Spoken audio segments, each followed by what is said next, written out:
This December 2021 is not just the final month of the year, but the final month in a 1.5-year eclipse cycle that has marked the social and ideological complete overhaul that the world has gone through since the pandemic, since lockdowns, and the real solidification of people in their own filter bubbles. So I think that there's a culmination and an ending here that's a real finale to an epoch, microcosm, all in a 1.5 years that is really important to hash out and take a deep look at. So if you're excited to dive into with the astrology, and I have tarot cards, I'm going to bring them. I don't have all my Oracle deck cards, but we will put a tarot card for December 2021. Make sure that you like, subscribe, and people are watching me, hit that notification bell so you never miss what the stars have in store for you. So 2 things I want to address before we get into this, 2 ref links in case you want to use the same resources I do. First is Swan Bitcoin, safest, easiest place to dollar cost average into Bitcoin, buy in on a regular basis. I do this every month, a little bit at a time, and if you want to use that down below, you get $10 of free Bitcoin when you use my link. Second is Cointelegraph Markets Pro. It is a resource for traders like myself to track the news, the Twitter feed, see what's trending, and see if Bitcoin or altcoins are outperforming.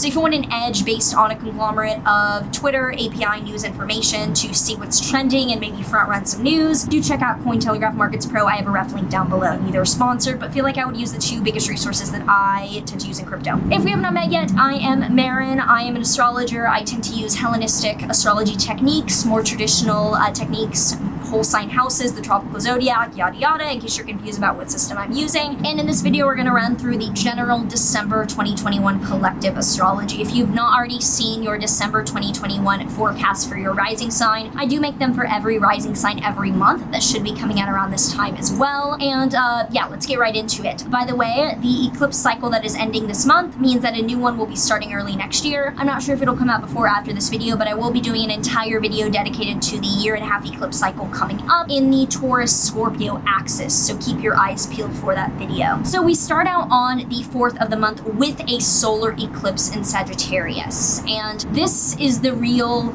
I want to say, new beginning send off to the year, because I have a full video on this and I have a full video on eclipses. You know, you can deep dive into anything I'm saying topic wise, sign wise, have full videos on signs, houses, planets, you know the drill on the channel. But solar eclipses are new moons on steroids. They're new beginnings that are at a point in the sky called the ecliptic, where the moon's orbit and sun's orbit intersect. The sky gets red or black because of the way that the sun and the moon line up, and they are new beginnings on steroids in the sense that they're catalyst events to knock off the next 6 months in a particular direction. A 1.5 years ago, the same solar eclipse was the date of the Electoral College. That was the send-off into the new political system, the new year for the US, which was, I would say, a world event. It was very configured in the United States' chart, as is this one. In the sign of Sagittarius, which involves exploration, adventure, more philosophical, less data, more moral or inspired belief systems. This is a new beginning that involves a wipeout, because the South Node is a wiping out, a letting go energy. It's a new beginning that involves a wipeout or a letting go of past previous beliefs. I think that this is the final note that we are taking from the past 1.5 years of isolation. This will be the finale. This is what we will remember, and this is the kind of tone that will sum up our experience of the last 1.5 years. The kind of philosophy, the mantra, the message that we take from the last 1.5 years, the lessons, whether we feel like we proved ourselves right or learned something new. I know I had my beliefs, who I thought I was, my place in the world, obliterated as I welcome it to keep doing. And it was in the 12th house for me, the house of, the subconscious, mental health issues, etc. And looks like we're starting the month on like a finale blowout note, where it's a new beginning, but that involves a kind of obliteration of beliefs in the particular house that it's happening in for us. Now on the 6th to the 8th, Mars in Scorpio. I love Mars in Scorpio. Mars is at home, it's precise, it doesn't overreact, it's incisive. We'll be squaring Jupiter in Aquarius. Mars is challenging and Jupiter is helpful. So when they're in aspect, Mars is harming Jupiter and Jupiter is helping Mars. It is the kind of actions which can be a bit have a bit of harm behind them, have a bit of intention to destroy, which is not a bad thing, but that are optimistic. So from the 6th to the 8th, look at empowered breakdown energy of something ending that is intentional and is motivated to exacerbating endings, is what I would say. On the 9th onward, so for the entire month from the 9th onward, Venus will be conjunct Pluto in Capricorn. Now this is what I am really looking at for the end of the year. I will definitely have a full video out about this by this time. I kind of want to do another, more relevant video at the time of filming. I'm filming this at the end of October because I have a lot to do early November and I'd rather get this out early. Venus, Pluto, intense drama transformation. Venus values aesthetics, interpersonal relationships. In Capricorn, a sign of realism, climbing the ladder, and tangible value for the long term. This looks like maniacal, manipulative, transactional energy at its greatest, where there is a huge amount of seeing people's ultimate vested interest. The agenda is opened up, so to speak, that there is no hiding what we really want in the end.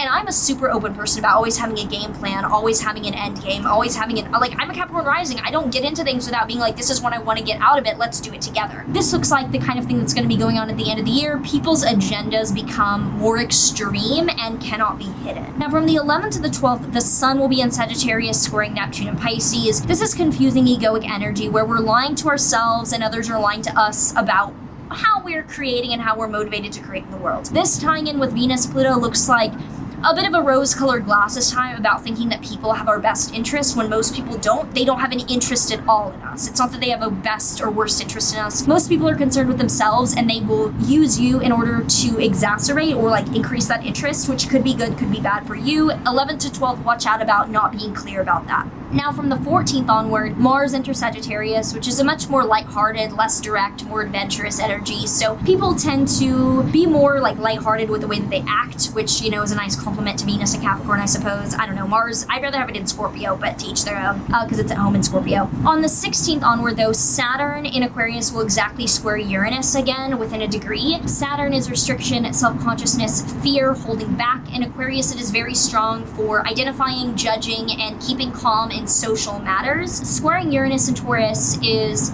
pressing the brakes or holding back versus wanting to shock, innovate, and stand out at the same time. And we can see this with there being an amount of whatever side, whatever, slant you're on. People that we might consider sheep or being too scared to act out versus people where we're like, whoa, whoa, whoa, that's a little extreme, that's a little violent, that's a little bit intense. There's a lot of back and forth and little middle ground for acting calmly. There's a lot of shock and then a lot of freeze. There's a lot of fight or freeze. On the 19th, there is a full moon in Gemini, which is an ending to the year on a note of releasing data, releasing a kind of small scale information that we think is truth. This is not what I would consider an eclipse. It's very far away from the North Node in Gemini. It's the whole other side of the sign. I wouldn't consider it. I'm not sure if this is astronomically considered a partial eclipse. It's too far away for me to really care about the node in the sign. I would say that it looks like an ending, a release, a kind of, encore of the year and a half cycle of eclipses that is not quite the eclipse energy. It's not a catalyst of letting go. It's kind of a cherry on top of oh yeah, I need to get rid of those beliefs. They're no longer in alignment with what I actually act upon in my life.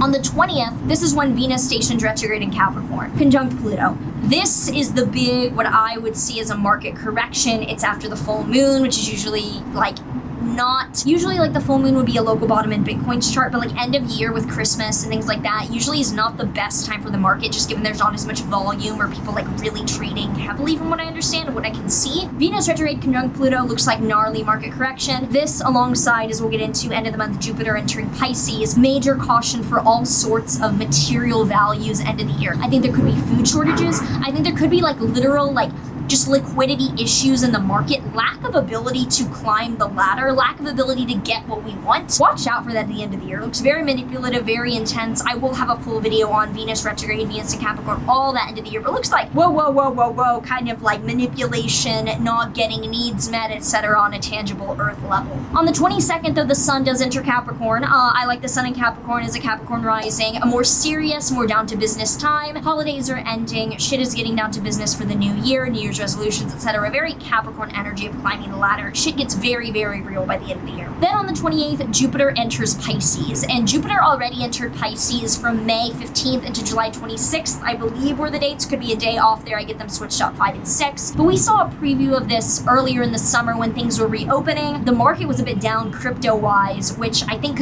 is a concern and why I'm looking to de-risk heavily into the year. But Jupiter entering Pisces again is growth of faith, of reopenings, and also I have a lot of caution for more health issues popping up in the world, or at least the appearance of health issues. I've done a full video on this with spring 2022, but looking at the correlation between this and the 1920 pandemic, I don't like what I see. I think it could be a kind of tangential issue is what I would say, that becomes more relevant in the spring. I'm not going to jinx it, but I think Jupiter in Pisces is amazing for things like travel, like religion, like feeling a bit better and more open socially, but I think could lead to some issues on a spread level of things, or at least the appearance. You all know I'm very skeptical about media headlines with things going on nowadays. It seems exacerbated, and like people want to profit more than help us. But this is how I see this being a big finale into the belief systems that we held for a year and a half, how our lives were changed by the previous year and a half, and now we're getting down to business to act accordingly with the real world as we enter 2022. I need to get my tarot cards. I will be right back. Trading View tarot cards on this fucking like hotel thing in Dubai. We have come a long way from the lair in New York, which I will be back by the time this is out because property isn't ready until 2023. Need to be back in the US, you all understand. Interesting.